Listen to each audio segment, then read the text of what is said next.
Okay, what's good? Well, welcome back to another video. So if you bought a new house or you bought a new car, what's the first thing you will do, especially to people that you care about and people that you know, friends and family and things of that nature? I actually had a thought like that and I was like, yo, what you do is you give them like a house tour or a car tour. I'm not sure if people do car tours, but I feel like that's something that I haven't done with Logic because I haven't shown some of y'all around, because some of y'all might not use Logic and some of y'all maybe do use Logic, but I haven't shown you guys around Logic just to kind of, explain it and give you a guide and show you guys what I know about Logic. So when you open up Logic, you are greeted with this page here which says choose a project. So you also have some stuff here on the right side here where you can start a new project, or you can also see your recent projects, which are some of the recent projects that I've worked on before. So you can see all the projects here. So if I want to go back and choose a project that I've already worked on,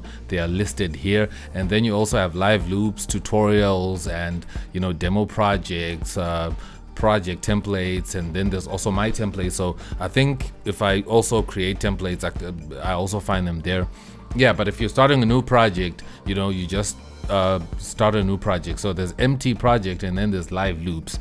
I haven't tried out the live loops yet. Let me know if you have tried that before, but I've only started with just the empty project. So what I can do is I can just come to choose, or I can just double click on it like this. That's how I just open it, and then I'm greeted with another window, this one here, and it says choose a track type. So you can pick a software instrument, an audio, a drummer, external MIDI, or guitar or bass, right? And then you have the details of whatever it is. So if you're choosing audio, if you want an audio track to record a mic, then I think you choose your input, if you want one input, and the number of tracks you want to create. But most of the time for me, I'm making beats, so I choose a software instrument, and then I can just come here and pick the software instrument that I'm gonna load up, right? And how many of them I want to load up as well, and the output type, which is like the output depending if you have multiple outputs. So I'm just gonna press create like this, and then boom, everything opens up. So now it has one instrument up top right here, and then I can see the mixer here. So what you can see right here, this first line here, is the sound. Is the sound that I've loaded, and then this stereo out is like the master bus, right? So this is like the stereo out of everything, right? And then over here, that's where the instrument settings and the presets and everything are set up. So if I want to change the sound, like I can just come here and just pick this one, and I can just play it like that.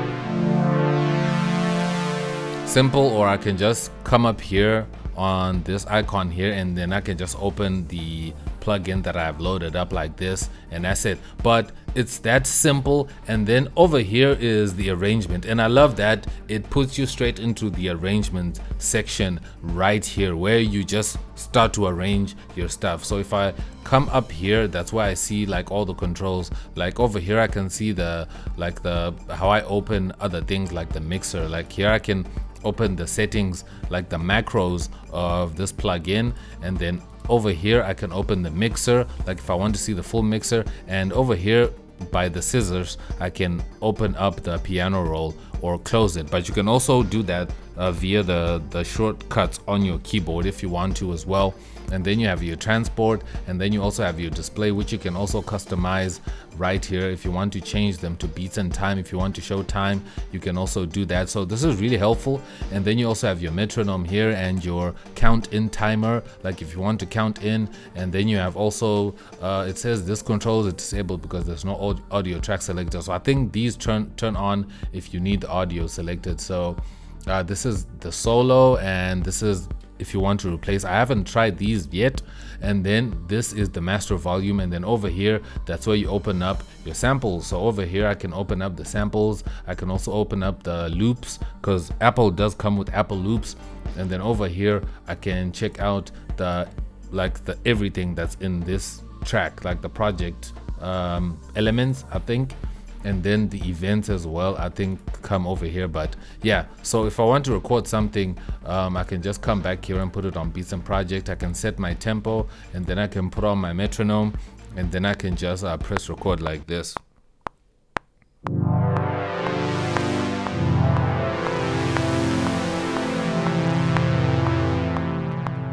just like that, and then I record something just like that, simple. And then if I want to edit these notes, I can just double click, and then the piano roll will open, and then I can go ahead and, you know, just start doing my editing. Everything seems attached together. It's not like FL Studio where everything is like in Windows, where you have, you know, windows just popping in and out. I feel like the windows only pop out when you open up like the plugins. That's the only windows you get, but everything else is attached together. The mixer and the piano roll, it's all attached, it's all one. So I can actually close that if I want to. And if I want to add drums, I can just also maybe add a drummer track, or I can add a new track, but I can just add a new track like that if I want to, maybe even record. It's that simple. So if I want to record, I can just do that and say mic and go boom. And if I want to start recording, I can just press R like this, and then there you go. And then I can just come back here, and then I can just let me just mute this because it's gonna play. And then I could just start recording like that, and you can see my voice is actually starting to record as I'm speaking to you right now. My voice is recording right there, right? It's that simple. No need to set anything up, and I can see the level playback right there. And if I'm done, I just stop, and I can even extend this to show it.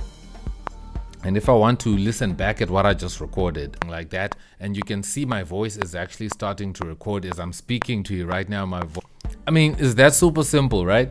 It's that dope. And I can check out the mixer here if I want to add effects. If I want to use an EQ, there's already an EQ preloaded here, so I just tap on the EQ thumbnail here, and then it opens up the EQ. So if I play back, voice is recording right there, right? I can see the EQ, so then I can do anything that I want to do here on the EQ, and I can actually close that. And if I want to change the channel type, like you can see it's mono right here. If I want to change it to stereo, I just have to come here to channel mode and just do that, and then now it's a stereo, so that if I want to add stereo effects, I can do that. But if I want to add mono effects, I can do that, because if you're adding stuff like delays and reverbs and things like that, you might want them to be stereo instead of mono. So that's just a quick pro tip right there, right? So I can throw on maybe let's throw on a reverb or something.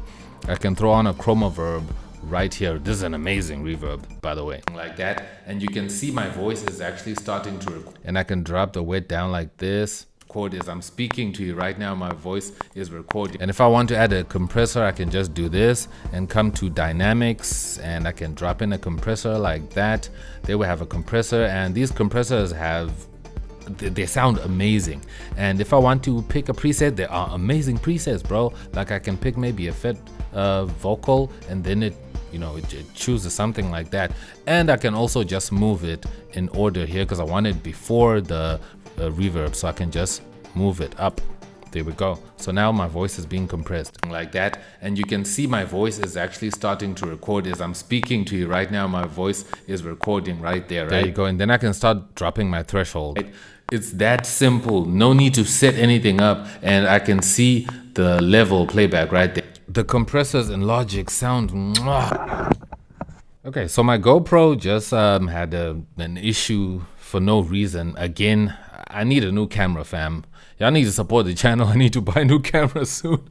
But anyways, I was talking about these compressors. So you can change these kinds of compressors, like the compression styles.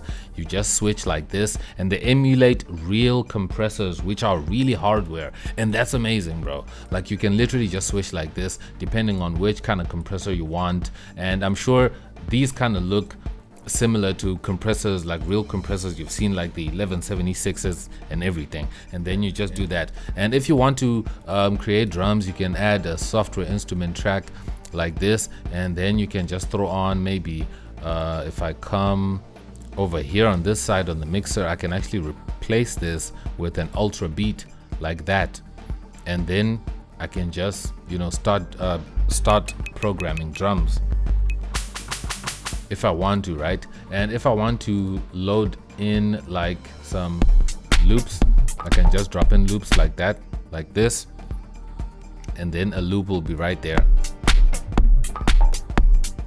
Simple, and it's on time. It makes sure it's all on time, and then it just goes like that. And if I also want to load in my own samples, I can come out here to all files, music and samples, I can load up a kick like this. And what I like to do is I like to open up this menu here and come here by create new track using, and then I like to drop it in a quick sampler. But you also have quick sampler, drum machine, designer, alchemy, so it's different ways you can open a file that you want to open if it's like a WAV file. So then I can just drop it in quick sampler like this because it's just a one shot, like a kick like this, so I don't need another plugin to use.